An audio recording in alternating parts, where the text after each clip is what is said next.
If you want to write stories your readers will love, there are 3 things you need to do. Understand storytelling principles, see how other writers have applied those principles, and then use them in your own work. Here on the Story Nerd podcast, our goal is to demystify story theory. We'll help you with the first 2 steps so that you can get started with the third. I'm Melanie Hill, writer, editor and poet, and I have a passion for spy stories, fairy tales and master detective novels. And I'm Valerie Francis. I'm a writer and literary editor, and I focus on stories by, for, and about women. On today's episode, Valerie pitched August, Osage County so that we can study cast design. This 2013 film was directed by John Wells from a Pulitzer Prize-winning original stage play by Tracy Letts.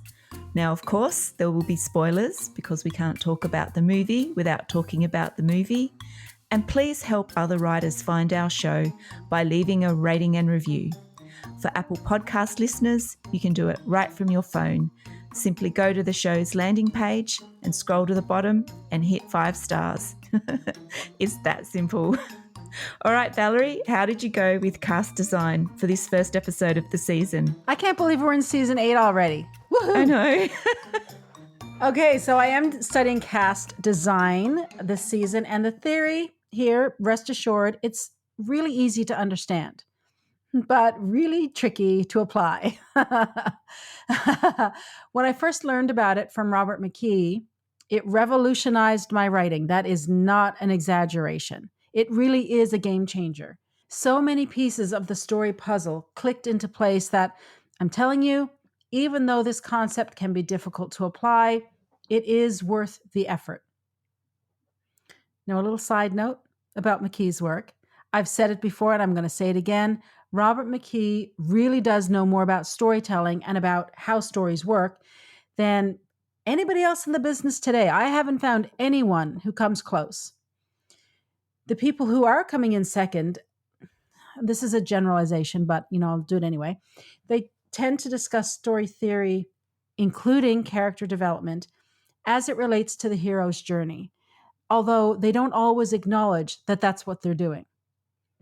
That means they're not talking about theory as it relates to stories with multiple plot lines or multiple points of view. So yes, what they're saying tends to be correct insofar as it goes, but it's limited. McKee writes for authors who are serious about their art. If that's you, then sooner or later, you're going to be studying his work. And my best advice is to take your time with it. Try doing what I'm doing this season and what I've done in past seasons, and take one concept at a time and study it in action. Now, you may decide that in the end, you don't agree with his opinion, and that's okay. Because he is thinking more deeply about storytelling than anyone else, the simple act of studying his work and understanding his perspective, even if it isn't yours, will deepen your own understanding of how stories work, because it's going to force you to think deeply about the craft. Now, that said, you might stumble across an idea that makes it all click for you. And that was the case with me when I listened to his concept of cast design. And wow, has it ever been worth it? Okay, so in saying all this, what is my approach this season? Well, I'm taking what I've learned from McKee through his lectures and his book, Character, The Art of Role and Cast Design for Page, Stage, and Screen. And I'm adding to it a key principle I learned from Steven Pressfield. Now, there's loads of information out there about character development, but if you don't understand cast design, then your character development will be weak. Likewise, if you don't understand character development, then your cast design will be weak. So what's the theory? The idea behind cast design is that every character in your story, every major character anyway, exists to bring out an aspect of your protagonist. In other words, your main character develops because of her interaction with other characters. Therefore, when we talk about character development, what we're talking about is how a protagonist changes from the beginning of a story to the end as a result of the interaction she's had with the other characters in the story. So when we think about cast design, we need to know who our protagonist is at the beginning of our story and who she'll be at the end. Then we need to create a cast of supporting characters that will make this transition possible. Remember last season when I talked about how a character's actions reveal who she is? Well, her actions don't exist in a vacuum. They exist as either positive or negative interactions with other characters, right? So the cast of your story is not arbitrary. Every single character exists for a reason. And as a cast, there should be a precision to the way the characters work together. They're like clockworks. So the turn of one gear causes all the other parts to move. All right. So this isn't a difficult concept to understand. The trap with this, however, is that we can create a huge, sprawling cast that includes a protagonist and a whole bunch of flat characters. And we don't want to do that. What we want to do, and this is where Pressfield's lesson comes in, what we want to do is keep the cast as small and as interconnected as possible. That means that all of your major characters need to have depth and dimension, but not so much that they steal your story. Your protagonist still is the character with the most depth and the most dimension. When I say major characters, I'm distinguishing them from minor characters because, of course, everything in a story exists in a hierarchy. And so some of the supporting cast members are more important than others. For a cast design to be truly effective, the major characters cannot be flat. They've got to have some dimension. A properly designed cast, therefore, is one in which the author is able to reveal all of the protagonist's dimensions through her positive and negative interactions with the smallest viable number of major and minor characters. Now, I'm going to say that again because there's a lot to that, and it can mess with your head if you let it, but don't let it. And if you're folding laundry right now, you're probably pausing the episode to go get a pen and paper. So let me say it to you again.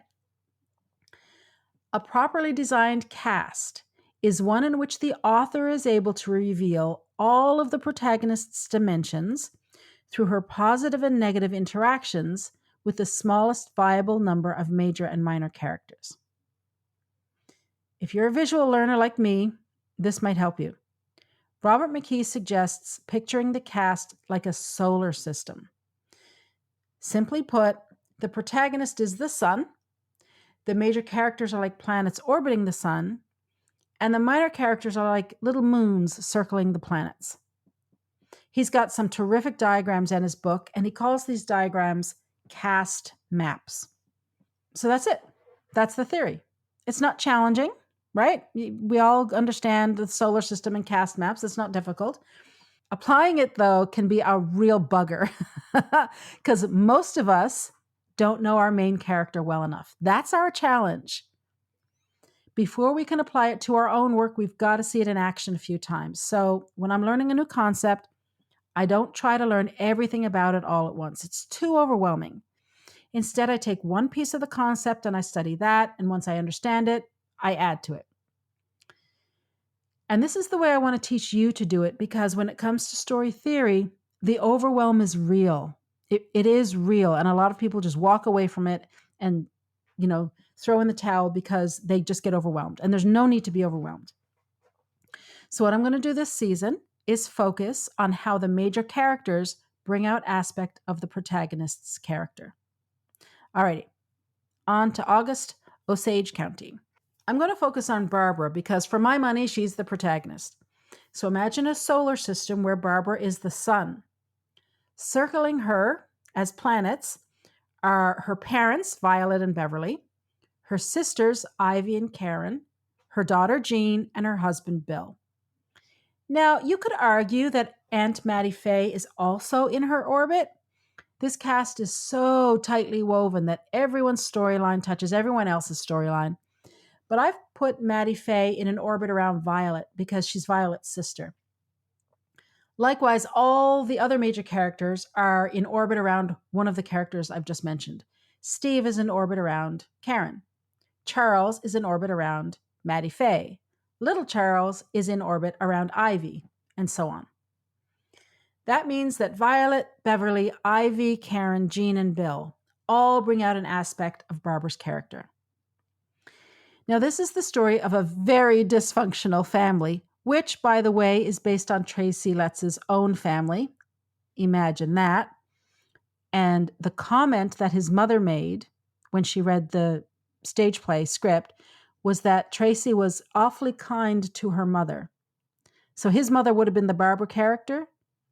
Her mother would have been the Violet character. And her opinion was that Violet was a nicer version of the actual woman. Woohoo. So this is a story, like I said, it's about a dysfunctional family and how the dysfunction extends for generations in either direction. Violet's mother was a mean and nasty woman whose husband left, which made Violet a mean and nasty woman. Beverly stayed around for as long as he could while slowly self-destructing and ultimately killing himself. Barbara is also mean and nasty, which is why her husband Bill has left. And unless this cycle is broken, Jean will eventually become mean and nasty, and any relation she enters into will be doomed to fail. All right, so that's the big picture of what's going on here. Let's take a look at the cast in Barbara's immediate orbit now and see how they help reveal who Barbara really is. First, there are her parents, Violet and Beverly. Well, if Barbara's the protagonist, Violet is the antagonist. She represents Barbara's shadow side, and although Barbara is unaware of it, everybody else can see it. It's clear from her relationship with Bill that Barbara's shadow isn't as repressed or hidden as she believes it to be. In fact, she's not aware of it. When Bill departs Osage County, Barbara says she can't understand why, nor can she understand why he's had an affair. It's also clear from her relationship with Jean that unless something changes, Barbara is destined to be a mean and nasty old woman that everyone stays as far away from as possible. So the fact that Barbara and Bill are having troubles in their marriage when the story opens indicates that the shadow is starting to rear its ugly head. It's at the midpoint shift when the shadow fully emerges, though, and Barbara takes over as head of the family. If you've not seen August Osage County, you really need to watch it just for that dinner scene alone. It is masterful. And this is the end when Barbara takes over. It's the end of this epic dinner scene, and Barbara wrestles Violet to the ground. Whereas Barbara's like Violet, Ivy, the middle daughter, is like Beverly. Now, there is an element of Beverly and Barbara too, but it isn't strong enough to keep the shadow at bay. For Beverly and Ivy, the main trait is that they're caregivers and also enablers. They enable Violet, and that's how they manage to survive as long as they have. Barbara is a caregiver, and she takes her turn caring for her mother, but I don't see her as an enabler. Her sister Karen is a foil. Now, a foil is the opposite. Now, Robert McKee did explain why it's called a foil. And let me explain it to you the best way I can, because this is how it really clicked for me what the purpose of a foil is. If you think about a mirror, the reason our image is reflected back to us is because of the foil on the back. It started out as foil, right? So the purpose of a foil is to be the opposite of the protagonist in such a way that they highlight and illuminate the protagonist's traits and characteristics. So it's not just a character who's different than the protagonist. They're intentionally different. So, for example, Karen is willfully ignorant. The world is too much for her, so she lives in her own little fantasy world. Barbara, by contrast, lives in a very gritty, very real world. She can't escape reality. She is not ignorant. She kind of, in a way, I guess, wishes she could be. She is not. Karen is flighty and has this constant optimism. Even though it's sort of crazy optimism, it's still optimism. And this helps to drive home for the audience Barbara's bitterness and her negativity. So, in terms of Barbara's character as a whole, what do we know? These are her dimensions. And a dimension, again, I'm using McKee's definition of it, is a set of conflicting traits. And you want to have 3 for sure in your protagonist to sustain a feature-length film or a long novel. The longer your novel, the more of these dimensions you need, or you're just going to run out of things to talk about. You're going to run out of places to take your protagonist. So, in terms of Barbara, what do we know? Well, she's a good mother, but she's also a terrible mother. She protects Jean from Steve and genuinely wants the best for Jean. But during the dinner scene, she fails to stand up for her daughter when the family teases her about being a vegetarian. In fact, Barbara joins the family and teases Jean about eating hamburgers. She also slaps Jean in the face for being disrespectful to her father, Bill. Barbara is cruel and heartless, but she's also empathetic. Now, there's ample evidence of Barbara's cruelty, but her empathy is less overt. She does apologize to Maddie Faye for eavesdropping on her fight with Charles, and she tries to spare Ivy's feelings when she learns the truth about little Charles. Ivy does have to know, but to Barbara's credit, she wants to find the right time and the right way of breaking the news, as opposed to Violet, who just blurts it out in a really awful way. Barbara hates Bill, but she also loves Bill. She's furious with him for having an affair and for separating from her and presumably ultimately divorcing her. But she sides with him when Jean is disrespectful. She hates her mother, but Barbara also loves her mother.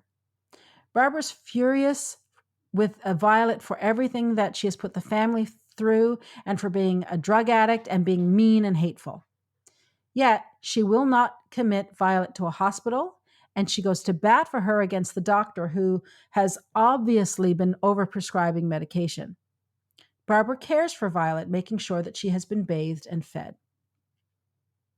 Barbara wants to be nothing like her mother, yet she is exactly like her mother. It's only when Barbara finally becomes aware that she is like Violet that she can escape, that she can leave Violet and Osage County behind and have some hope for a happy future, not only for her, but for Jean as well. All right, so August Osage County, again, if you haven't seen it, really do take the time to watch it. It is worth every minute. You could watch it 10 times and see something new every time. It's that rich. And I could go on and on and on. I think I've gone on quite long enough. I think you get the idea. The supporting cast in any story exists to, yes, support the plot, of course, but also to support the development of the protagonist's character. So, when you're creating your cast, ask yourself why each character exists in the story. Every single character has to have a function. It's not arbitrary. Alrighty, that's enough for me. Melanie, what did you learn about conflict this week? All right. So this week, or this season, I should say, I'm studying conflict with a focus on internal and external conflict. And I'm going to look at the differences between them and how they interact. And I'm also going to draw on my study from season 2, which was forces of antagonism, as well as season 6, which was stakes. So why? Well, because conflict is a combination of the objects of desire, the consequences, so the stakes, the forces of antagonism, and the protagonist's struggle to change. So conflict in a story comes from more than just one thing, or is made up of more than just one thing. So you may have heard the saying that story is conflict, but I've started to think that that is only half the truth. Conflict is important, but you can have conflict without a story. So the correct way to describe a story is, in my view, a story is about a character's struggle to solve a problem standing in the way of them achieving their goal. And this is where we start to differentiate between the external and the internal conflict, and they are very different. So external conflict is the plot conflict, the external problems or the obstacles that get in the way of the protagonist achieving their object of desire. In Osage County, I'm going to focus, like Valerie, on Barbara as the protagonist. And then for the external conflict, I've had a look at what does Barbara want. And just very basically, I think Barbara wants to stay away from her mother and the family home, and also to keep her failed marriage a secret. So what or who is the force of antagonism? Well, it's her mother, Violet. So what are the obstacles then that Violet places in Barbara's way? Well, Violet is a manipulative and conniving person, so everything she does and says is done to create conflict and maintain control over her family. Violet's obstacles are centered around drawing people in and then keeping them close to her. So she does this with her insults and by collecting secrets to use as weapons. So some examples of the obstacles that Violet creates for Barbara are, Violet brings the family back around her. And this is a place, right, that Barb doesn't want to go. She does not want to go back home. That's why she lives in Colorado. Violet also insults and humiliates everyone at the funeral dinner and starts truth-telling, knowing that Barb will crack and do some truth-telling of her own. Now, this is also the point where Violet reveals to everyone that Barb and Bill have separated. And then during the dinner, Violet challenges Barb to enter a race to the bottom. Well, that's how I interpret it. So Barb also thinks that this is the way to defeat Violet. And so she accepts that challenge. Whether she realizes that's what she's doing or not, that is actually what she's doing. So Violet has also started taking drugs again, and she knows that Barbara will probably take action to ensure that Violet gets off them, or she'll respond in some way because she knows that Barbara gets antagonized by her being on the drugs. And then Violet drives everyone else away so that Barbara is the only one left at the house, and she's the only family member who remains. And again, this is a place where Barb doesn't want to be. Violet reveals how low she is willing to go when she tells Barbara about the note that Beverly left, and that Violet chose to ignore that or go and get the money and then basically allowed him to commit suicide. So these are all the obstacles and things that Violet puts in Barbara's way. Violet is conflict personified, and everybody wants to get away from her. And it's Violet that drives most of the conflict in the story, although there are other areas of interpersonal conflict between other characters, but this is the one that I'm focusing on for this episode because I think it's the clearest. Everything Barb does is to gain power over her mother and to make sure she is not the one left to look after her, but this backfires terribly.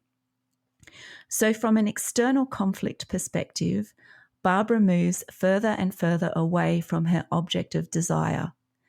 The external stakes for Barbara and the worst possible outcome is not only that she's left behind to look after her mother, is that she too has driven away or lost her sisters and her own family.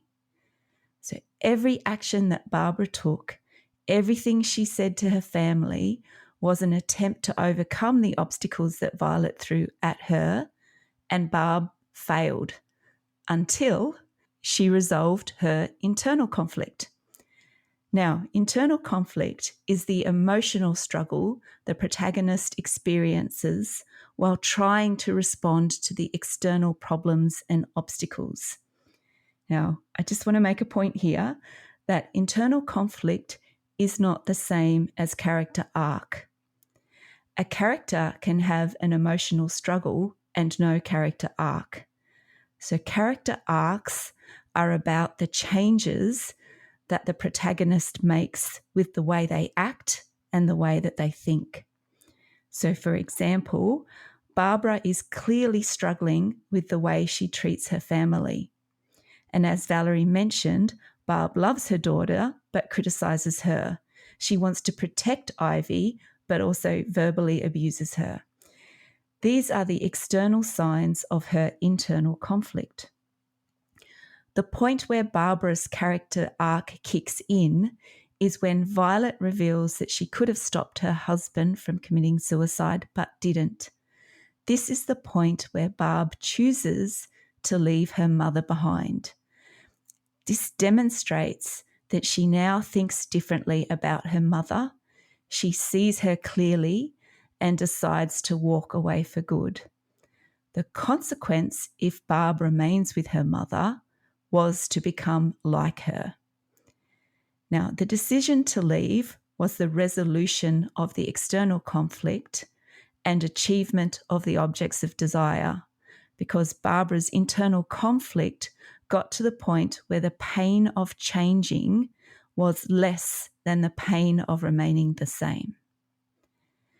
Now, I've talked about Barb's external object of desire, but she also has an internal object of desire. And I think that that was not to turn out or to be like her mother. And by leaving the family home, Barbara achieves two things. So she achieves her external and her internal objects of desire, but they also come at a cost. The external conflict has cost Barb her immediate family and her extended family, and it nearly costs Barb her soul.